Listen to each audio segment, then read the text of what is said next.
देवता की कृपा। महेश एक गरीब लड़का था। उसके माता पिता की मृत्यु हो चुकी थी। जब वो 12 साल का था तभी से वो खुद से कमाना सीख गया था।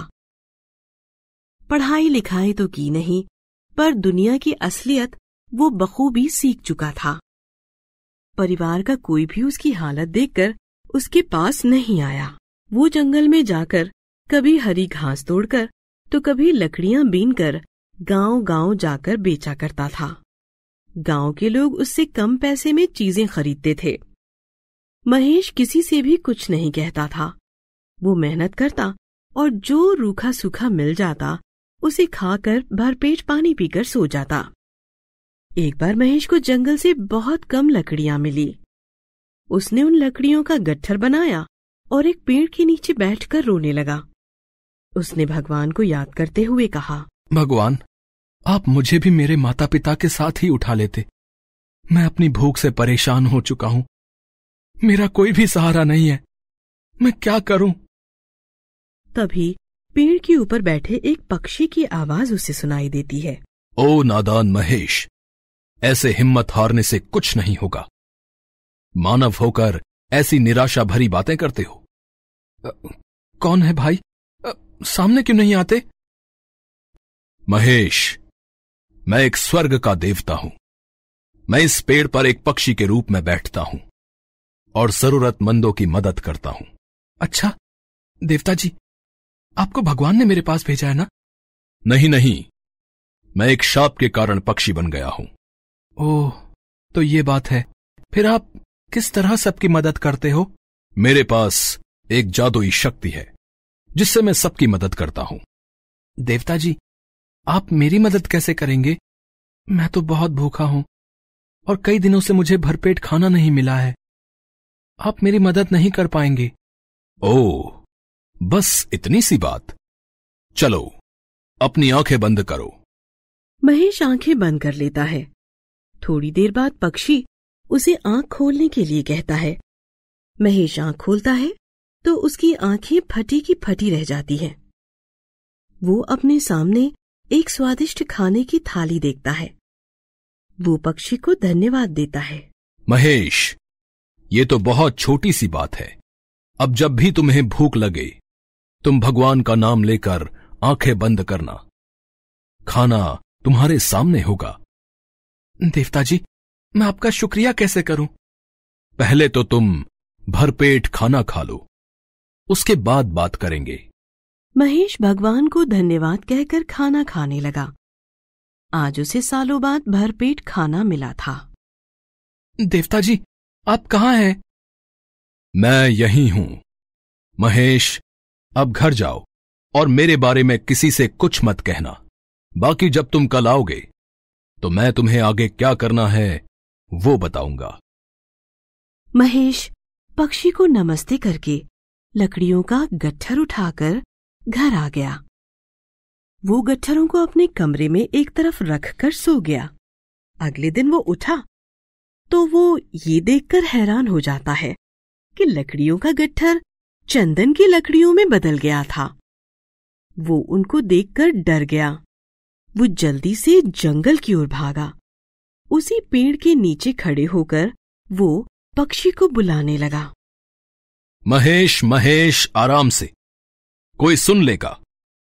क्या हो गया? क्यों घबरा रहे हो? देवता जी, मैंने कल जो लकड़ियां बीनी थी वो आज चंदन बन गईं। उन्हें गांव में कोई नहीं खरीदेगा। चिंता ना करो, ये चंदन तुम्हें राज दरबार में ले जाना है। वहां राजा को एक मंदिर बनवाना है। उसमें ये चंदन काम आएगा। तुम्हें राजा इसके बदले बहुत सारा धन देगा। देवता जी, इतने सारे धन का मैं क्या करूंगा? वहां तुम व्यापार करना। जैसे जैसे आगे बढ़ोगे वैसे वैसे मैं तुम्हारी मदद को आ जाया करूंगा। धन्यवाद देवता जी, मैं जरूर आगे बढ़ूंगा। पक्षी ने जैसे जैसे उसे बताया था महेश वैसा ही करता है। वो नगर में जाकर राजा के यहाँ वो लकड़ियां लेकर जाता है। राजा को वो लकड़ियां इतनी पसंद आती हैं कि वे उसे सोने की 100 अशरफियां देते हैं। इसके अलावा राजा अपने मंत्री से कहकर उसी नगर में एक मकान और दुकान दिलवाते हैं। महेश सब कुछ पाकर बहुत खुश होता है। रात को वो पक्षी उसके सपने में आता है। वो महेश से कहता है, महेश, ओ महेश, उठ और दुकान को चलाने के बारे में सोच। क्या कर सकता है? देवता जी, मुझे तो बस लकड़ियां बीनना आता है। महेश, तुम्हारे पास एक कला और है। तुम लकड़ियों को मनचाहा आकार दे सकते हो। जाओ, सुबह होने पर नगर के पास जो जंगल में मिले, वहां से कुछ लकड़ियां चुनकर लाना। फिर अपनी अशर्फियों से लकड़ियों को आकार देने वाले औजार खरीद लाना। महेश चौंक कर उठता है। उसके आसपास कोई नहीं होता। वो सुबह सुबह जंगल से लकड़ियां लाकर नए औजारों की मदद से उन्हें तराशता है। वो अपने इस हुनर को देखकर बहुत हैरान होता है। वो उन लकड़ियों से सुंदर सुंदर प्रतिमाएं बनाता है। दुकान के आगे से जो भी गुजरता है, वो उसकी कला को देखकर दांतों तले उंगली दबा लेता। उसकी यह कला दूर दूर तक मशहूर हो गई थी। इन आकृतियों को लोग महंगे दामों पर ले जाते थे। एक दिन उसकी तारीफ सुनकर राजा भी उसकी कला देखने दुकान पर आए। महेश, तुम्हारी कला तो बहुत सुंदर है। मैं इन्हें देखकर बहुत खुश हुआ। राजा जी, आपका बहुत बहुत शुक्रिया। आपने मुझ अनाथ पर बड़ी कृपा की है। तुम अनाथ नहीं हो, तुम इस राज्य की शान हो। मैं तुम्हें राज दरबार का राज कलाकार बनाता हूं। महेश की खुशी का ठिकाना नहीं रहा। वो मन ही मन पक्षी को याद करता है। रात को जब सब सो जाते हैं, तब वो पक्षी महेश के पास आता है। देखा महेश, तुम अब आगे बढ़ गए हो। अब तुम्हें कोई पीछे नहीं धकेल सकता। तुम्हारी हिम्मत ही तुम्हें आगे ले जाएगी। देवता जी, आपकी मदद ने मुझे बहुत सहारा दिया। मैं आपको सदैव अपने पास रखूंगा। नहीं महेश, मुझे वापस जाना होगा। नहीं नहीं देवता जी, आप मत जाओ। मैं आपके बिना कैसे रह पाऊंगा? महेश, जानते हो, तुम्हारी मदद करने के बाद मैं शाप से मुक्त हो गया हूं। तुम एक सच्चे इंसान हो। तुम्हारा दिल बहुत साफ है। मुझे ऐसे ही सच्चे इंसान की तलाश थी। अगर मुझे आपकी याद आएगी तो मैं क्या करूंगा? महेश, जो भी तुम्हारे पास है वो कभी खत्म नहीं होगा, क्योंकि हाथ का हुनर लगातार के अभ्यास से निखरेगा। मेरी याद आने पर अपने दिल पर हाथ रखना। मैं हमेशा तुम्हारे दिल में रहूंगा। महेश ने पक्षी को बहुत बहुत धन्यवाद दिया। वो पक्षी थोड़ी ही देर बाद आकाश में उड़ गया और उसकी आंखों से ओझल हो गया। महेश दिन रात मेहनत करता और हमेशा हर किसी की मदद करके पक्षी को धन्यवाद देता।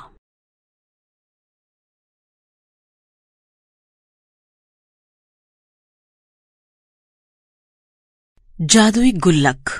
रामपुर गांव में मोहित नाम का लड़का अपने माता पिता के साथ रहता था। मोहित के पिता एक फैक्ट्री में काम करते थे। उनकी कमाई से ही उनका घर चलता था। भले ही उनके पास इतने पैसे ना हो, लेकिन फिर भी मोहित के पिता उसे किसी चीज की कमी नहीं होने देते थे। मोहित के पिता बहुत मेहनत करते थे। कभी कभी तो वो देर रात को घर पहुंचते थे। पूरे दिन काम करने के बाद जब वो थके हारे घर आते थे, तो अपने बेटे का चेहरा देखकर उनकी सारी थकावट दूर हो जाती थी। मोहित के पिता हमेशा मोहित को अच्छी शिक्षा देते थे। वो रोज सुबह जल्दी उठकर पौधों को पानी दिया करते थे। पिताजी, मैं आपको हमेशा देखता हूँ कि आप रोज पौधों में पानी डालते हो। आप ऐसा क्यों करते हो? बेटा, हमें अपने पर्यावरण को अच्छा रखने के लिए अपने आसपास पौधे लगाने चाहिए, और पौधों में भी हमारी तरह जीवन होता है। जैसे हमें जीने के लिए खाना चाहिए, वैसे ही पौधों को जीने के लिए पानी। ठीक है पिताजी, अब से मैं भी रोज पौधों को पानी दिया करूंगा। तब से मोहित को भी पौधों में पानी डालना अच्छा लगने लगा। वो रोज पौधों को पानी दिया करता था। मोहित अपने स्कूल में भी पौधे लगाने लगा। मोहित भले ही खुद भूखा रह जाए, मगर पौधों को पानी डालना वो कभी नहीं भूलता था। एक दिन स्कूल में एक टीचर उसके पास आते हैं। मोहित बेटा, मैं तुम्हें आजकल रोज देखता हूं कि तुम नए नए पौधे लगाते हो और उनको रोज पानी भी देते हो। ये तुम बहुत अच्छा काम करते हो। तुम्हें ये सब करना किसने सिखाया? सर, ये सब मुझे मेरे पिताजी ने सिखाया है।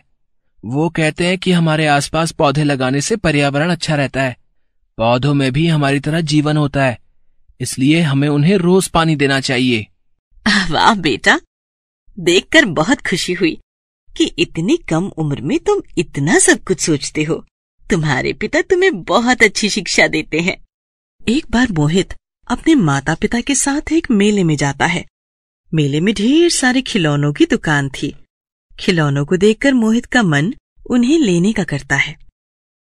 पिताजी, मुझे ये खिलौने दिलाओ ना।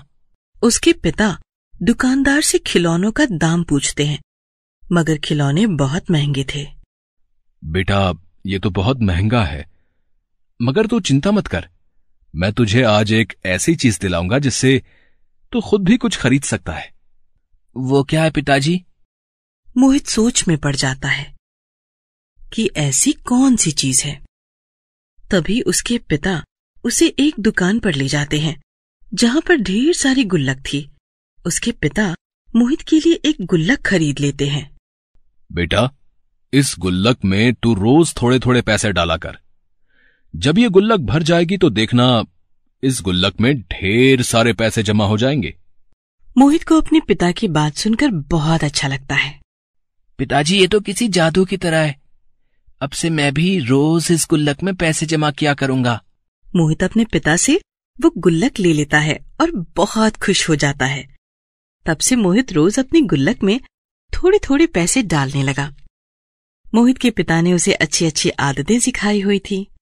जब भी मोहित किसी बुजुर्ग व्यक्ति को देखता था तो वो मदद करने उनके पास पहुंच जाता था। एक बार ऐसे ही एक बूढ़ी औरत के हाथ में बहुत सारा सामान था और वो सड़क पार करने से डर रही थी। मोहित उन्हें देखते ही उनके पास जाता है। अम्मा, आपके हाथ में कितना सारा सामान है। लाओ, अपना सारा सामान मुझे दे दो, मैं आपको सड़क पार करवा देता हूँ। जब मोहित उन बूढ़ी औरत को सड़क पार करवा देता है तो वो बहुत खुश हो जाती है। खुश रहो बेटा, भगवान तुम्हारा भला करे।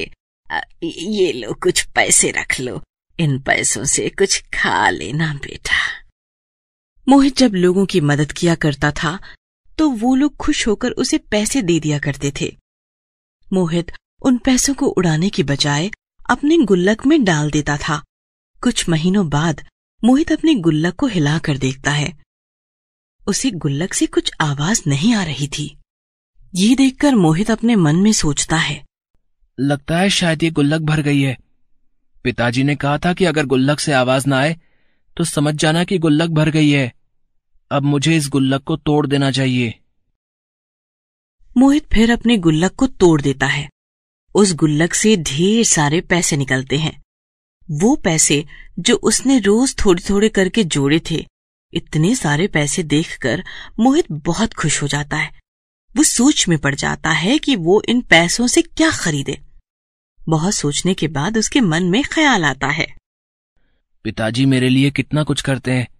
मुझे अच्छे कपड़े दिलाते हैं, मगर खुद गंदे और फटे पुराने कपड़े पहनते हैं। मैं इन पैसों से अपने पिताजी के लिए अच्छे कपड़े खरीद लेता हूँ। पिताजी ये देखकर बहुत खुश हो जाएंगे। मोहित फिर एक कपड़ों की दुकान पर जाता है। वो अपने पिता के लिए कपड़े खरीद लेता है और उन्हें एक बॉक्स में पैक करा देता है। जब शाम को उसके पिता घर आते हैं तो वो अपने पिता के पास जाता है। पिताजी, लो, मैं आपके लिए कुछ लाया हूँ। मोहित अपने पिता को वो बॉक्स देता है। मोहित के पिता को उस बॉक्स को देखकर समझ नहीं आ रहा था कि उस बॉक्स में क्या है। मोहित बेटा, इस बॉक्स में क्या है? पिताजी, पहले आप इस बॉक्स को खोलो तो सही, तभी तो पता चलेगा ना। मोहित के पिता वो बॉक्स खोलते हैं। बॉक्स में कपड़ों को देखकर वो खुश तो होते हैं, मगर वे सोचते हैं कि मोहित के पास इतने पैसे कहाँ से आए। बेटा, कपड़े तो बहुत अच्छे हैं, मगर तेरे पास इतने पैसे कहां से आए? पिताजी, आपने जो गुल्लक मुझे दी थी ना, मैं उसमें रोज पैसे डालता था। आज जब मैंने वो गुल्लक तोड़ी तो उसमें से ढेर सारे पैसे निकले। आप मेरे लिए कितना कुछ करते हो, इसलिए मैंने सोचा उन पैसों से मैं आपके लिए कपड़े खरीद लूं। ये सुनकर उसके पिता की आंखों से खुशी के आंसू बहने लगते हैं। बेटा, तू इतना छोटा होकर मेरे बारे में इतना सोचता है। इतना कहते ही मोहित के पिता उसके गले से लग जाते हैं। एक दिन मोहित की स्कूल की छुट्टी थी। मोहित घर पर ही था। मोहित की माँ वैसे तो रोज उसके पिता को खाना देने फैक्ट्री जाती थी, मगर उस दिन वो नहीं जाती। मोहित बेटा, ये टिफिन अपने पिताजी को दे आओ। ठीक है माँ। मोहित अपनी माँ से टिफिन ले लेता है और अपने पिता को खाना देने चला जाता है। मोहित के पिता उसे देखकर कहते हैं, अरे मोहित बेटा, आज तू स्कूल नहीं गया? पिताजी, आज स्कूल की छुट्टी थी तो माँ ने कहा आज तू ही अपने पिताजी को खाना देकर आ जा, इसलिए मैं आपको खाना देने आ गया। मोहित के पिता मोहित से टिफिन ले लेते हैं और उसे 20 रुपए देते हैं। ले बेटा, ये कुछ पैसे रख ले, रास्ते में कुछ खा लेना, ठीक है? मोहित अपने पिता से पैसे ले लेता है। जब वो रास्ते में चल रहा था तभी उसकी नजर एक कबाड़ी की दुकान पर रखी एक गुल्लक पर पड़ती है। उस गुल्लक को देखकर मोहित अपने मन में सोचने लगता है, वाह, ये गुल्लक कितनी अनोखी लग रही है। मुझे वैसे भी ये गुल्लक खरीदनी थी, क्यों ना मैं इस गुल्लक को ही खरीद लूं।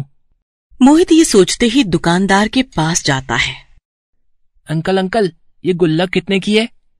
बेटा, 20 रुपए की है।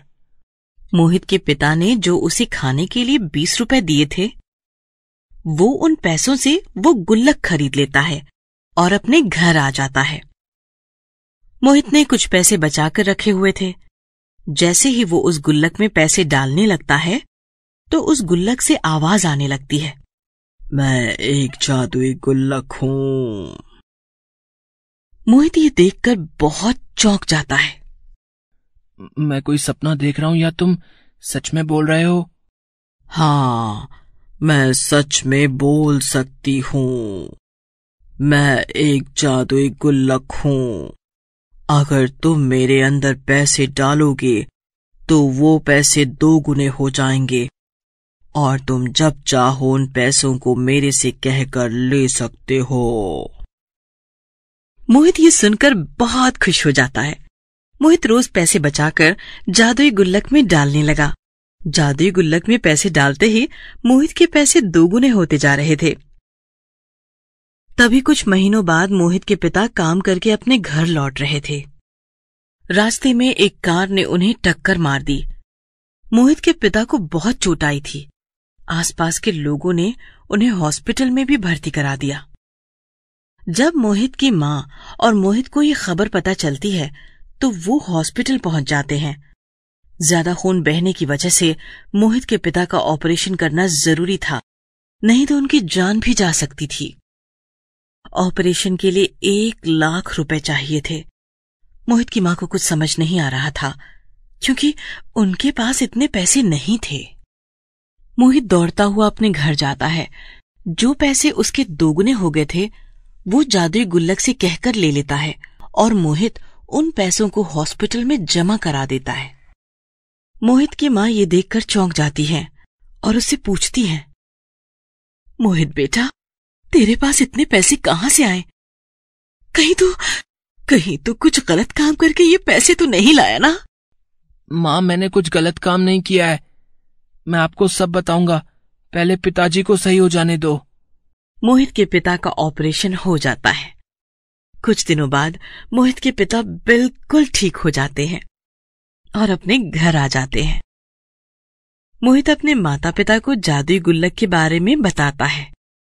ये सुनकर मोहित के माता पिता भी बहुत खुश हो जाते हैं। अब मोहित के साथ साथ उसके पिता भी अपनी सारी जमा पूंजी जादुई गुल्लक में डालने लगे और उनके पैसे 2 गुने होने लगे। इसका नतीजा ये हुआ कि उनके घर के हालात अब सुधरने लगे। मोहित के पिता ने अपना खुद का काम शुरू कर लिया और मोहित अब बड़े स्कूल में पढ़ने लगा इस तरह जादुई गुल्लक की मदद से उनका जीवन पूरी तरह से बदल गया।